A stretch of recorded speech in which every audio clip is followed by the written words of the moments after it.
So crimes is an act or omission that is punishable by law और ये violation और legal provisions और society को harm करता है. इसके 5 एसेंशियल्स होते हैं: actus reus, guilty act, mens rea, concurrence, injury and punishment. So first of all guilty act क्या होता है? कोई भी फिजिकल एक्ट या गलती करना, उसको कहते हैं हम लोग एक्टस रियस, क्योंकि बिना एक्ट करे कोई भी क्राइम कमिट नहीं हो सकता. Second point is mains Riya, guilty mind, कि उसके पीछे इंटेंशन या नॉलेज कि वो जानबूझ के किया हुआ है. जब तक उसको सोचेंगे नहीं, इंटेंशन नहीं होगी गलत, तब तक भी कोई क्राइम है वो कमिट नहीं होता. थर्ड इज़ कॉन्करेंस या simultaneous existence of act and intent. जब दोनों एक्ट करना, एक्शन और मेंटालिटी, दोनों क्राइम करने की मेंटालिटी और एक्ट करने की होती है, तो उसको हम कहते हैं कॉन्करेंस. फोर्थ पॉइंट आता है इंजरी. जब तक कोई कमिट का जो क्राइम होता है वो कमिट नहीं कहा जाता जब तक किसी को हार्म ना पहुंचे, या फिर जो हम कह सकते हैं कि किसी पर्सन को, प्रॉपर्टी को, या मेंटल अब्यूज़, फिज़िकल अब्यूज़, या किसी भी तरह की इंजरी, किसी प्रॉपर्टी को, इंसान को, या किसी भी चीज़ को अगर इंजरी पहुंचती है तो वो भी क्राइम का एक एसेंशियल पार्ट होता है.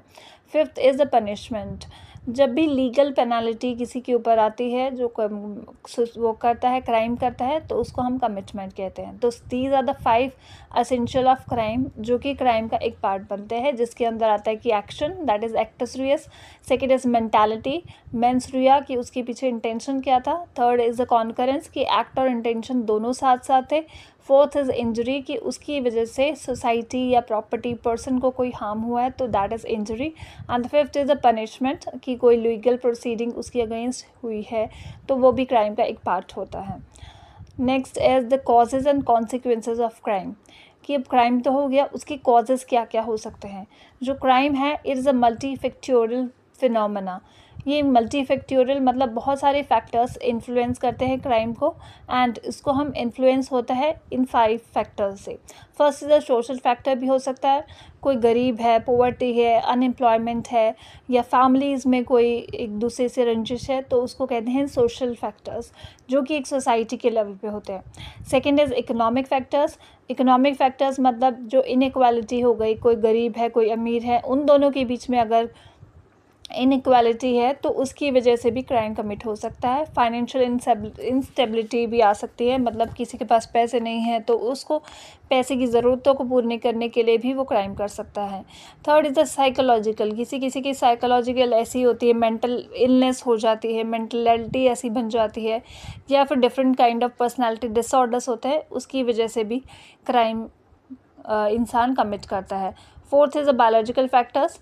जेनेटिक प्रीडिस्पोजिशन, कि जेनेटिक फैक्टर्स भी हो सकते हैं कि जेनेटिकली वो बंदा क्राइम करना चाहता है, या उसको क्राइम करने के लिए जेनेटिक फैक्टर्स रिस्पॉन्सिबल होते हैं. And fifth is a environmental factor. Urbanisation, की कोई शहर जाना चाहता है, विदेश जाना चाहता है, तो उस वजह से भी वो कमिट कर रहा है क्राइम. और एक्सपोजर टू वायलेंस, की एनवायरनमेंट उसका ऐसा है, कंपनी उसकी ऐसी है जो कि क्रिमिनल्स हैं, तो उसकी वजह से भी उसकी जो साइकोलॉजी है वो ऐसी हो जाती है कि वो क्राइम कमिट कर. Next is the consequences of crime. तो हमने पढ़े कि कॉजेज़ क्या हैं क्राइम के, कौन कौन से फैक्टर्स रिस्पॉन्सिबल हो सकते हैं क्राइम के लिए. नेक्स्ट है कि क्राइम करने से कॉन्सिक्वेंसेज, रिजल्ट्स क्या होते हैं. तो first is the physical injury and loss of life. किसी को फिजिकल इंजरी, किसी को चोट लग सकती है, या फिर उसकी डेथ भी हो सकती है, loss of life. Second, economic losses, for example bank robberies होती हैं, किसी की चोरी करना, तो these are called as economic losses. And third is psychological trauma. Psychological trauma में कोई क्राइम होता है जिसकी वजह से साइकोलॉजिकल प्रॉब्लम हो सकती है, मेंटल इलनेस हो सकता है, for example rapes and other kind of traumas में साइकोलॉजिकल डिसऑर्डर्स हो जाते हैं. Fourth is social instability and fear. जो गुंडागर्दी करते हैं, जो माफिया और डॉन होते हैं, उनकी वजह से सोशल इंस्टेबिलिटी हो जाती है और एक डर का माहौल पैदा हो जाता है, फॉर एग्जांपल गैंगस्टर के केस में. And the fifth one is a breakdown of law and order. तो लॉ एंड ऑर्डर को भी लोग हैं जो ब्रेक कर देते हैं, जिसकी वजह से कॉन्सिक्वेंस ऑफ क्राइम में ये भी आता है. तो 5 फैक्टर्स हमारे क्राइम के कॉन्सिक्वेंसेस हैं, 5 ही कॉजेज़ हैं, और दोनों काइंड ऑफ सेम ही हैं. And next is the theories of crime. जो क्राइम है वो डिफरेंट थ्योरीज के साथ डिफाइन किया गया था. तो ये डिफरेंट थ्योरीज है जो क्रिमिनल बिहेवियर को एक्सप्लेन करती है। तो first is a classical theory. जो क्लासिकल थ्योरी है वो सबसे क्लासिकल थ्योरी है that is based on the free will, कि कोई अपनी इच्छा से कोई अगर क्राइम कर रहा है, that is called as a classical theory. And second, इसके अंदर पॉइंट ये रखा गया था कि रैशनल चॉइस की उसकी अपनी एक चॉइस है। And the third is the punishment act as a determinant. Next is the theories of crime. There are various theories. First is a classical theory जो कि बेस्ड होती है फ्री विल पे, and it's a rational choice की अपनी rational choice है, and punishment इसके अंदर दी जाती है। Second is the biological theory जहाँ पे क्राइम जेनेटिक और साइकोलॉजिकल ट्रेड्स से रिलेटेड होता है।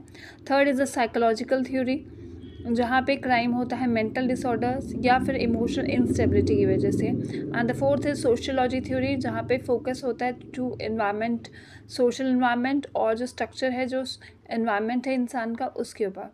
And the fifth one is the strain theory जहाँ पे जो क्राइम तब होता है जब वो अपने अचीव को स्ट्रेन नहीं कर पाता, that means the pressure theory. The sixth is differential association theory जहाँ पे क्रिमिनल बिहेवियर learn होता है through interaction, that is called a differential association theory. So there are 6 kind of different theories that related to crime, और सिर्फ एक single theory explain नहीं कर सकती, तो हमें कंबाइंड अप्रोच चाहिए होता है। Next is the type of crimes के कौन कौन से टाइप ऑफ क्राइम्स होते हैं। First is a white collar crime जो कि होता है नॉन वायलेंट क्राइम जो कि प्रोफेशनल करते हैं, लाइक फ्रॉड कर दा, करप्शन कर दी। एंड फॉर एग्जांपल जो पॉलिटिकल लीडर्स हैं वो करप्शन करते हैं, फ्रॉड करते हैं, नॉन वायलेंट क्राइम जहाँ पे कोई वायलेंस नहीं होती बट स्टिल लोगों के साथ धोखाधड़ी होती है। The second is the economic crime जहाँ पे क्राइम एसोसिएट होते हैं with the financial systems, like tax evasion हो गया, मनी लॉन्ड्रिंग हो गया। तो इस टाइप के जो इकोनॉमिक्स मनी से रिलेटेड होते हैं, that are economic crime. Third is the organised crime जहाँ पे ग्रुप्स होते हैं जो प्लान करते हैं crimes, for example drug trafficking and the other kind of planned crimes. Fourth one is the environmental crime जो कि इलीगल एक्ट्स होते हैं जो कि इन्वायरमेंट को हार्म करते हैं, like pollution, illegal mining and other kinds of environmental crime. Next is cyber crime जहाँ पे क्राइम्स इन्वॉल्व करते हैं डिजिटल प्लेटफॉर्म्स को, हैकिंग होगी, आइडेंटिटी थेफ्ट हो गया, या other kind of social media related crimes. Next is terrorism जहाँ पे वायलेंस को क्रिएट किया जाता है for political purposes, they are known as terrorism.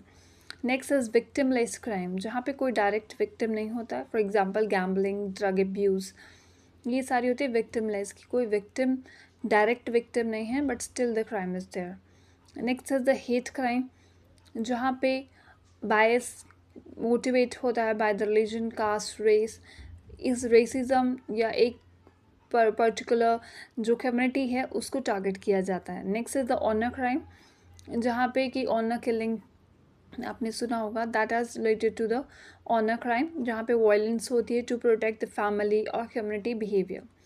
तो all these are type of the crime कि कितने टाइप ऑफ डिफरेंट क्राइम्स को हम डिवाइड कर सकते हैं। एंड एक दो क्राइम हैं जो एक कैटेगरी या दो कैटेगरी में भी आ सकते हैं, so that is not necessary कि एक क्राइम है जो एक ही कैटेगरी में आएगा। नेक्स्ट हम बात करते हैं क्रिमिनल बिहेवियर और इसकी थ्योरी। तो क्रिमिनल बिहेवियर वो सारे एक्शंस जो वॉयलेट करते हैं लीगल नॉर्म्स को, जो भी हमारे कानूनी कार्यवाही होती है उसको अगर वॉयलेट करते हैं तो उस बिहेवियर को हम क्रिमिनल बिहेवियर करते हैं। तो क्रिमिनल बिहेवियर को हम 3 मेजर थ्योरी से डिफाइन करते हैं। First is the social learning theory, next is the psycho analytic theory, and third is the control theory.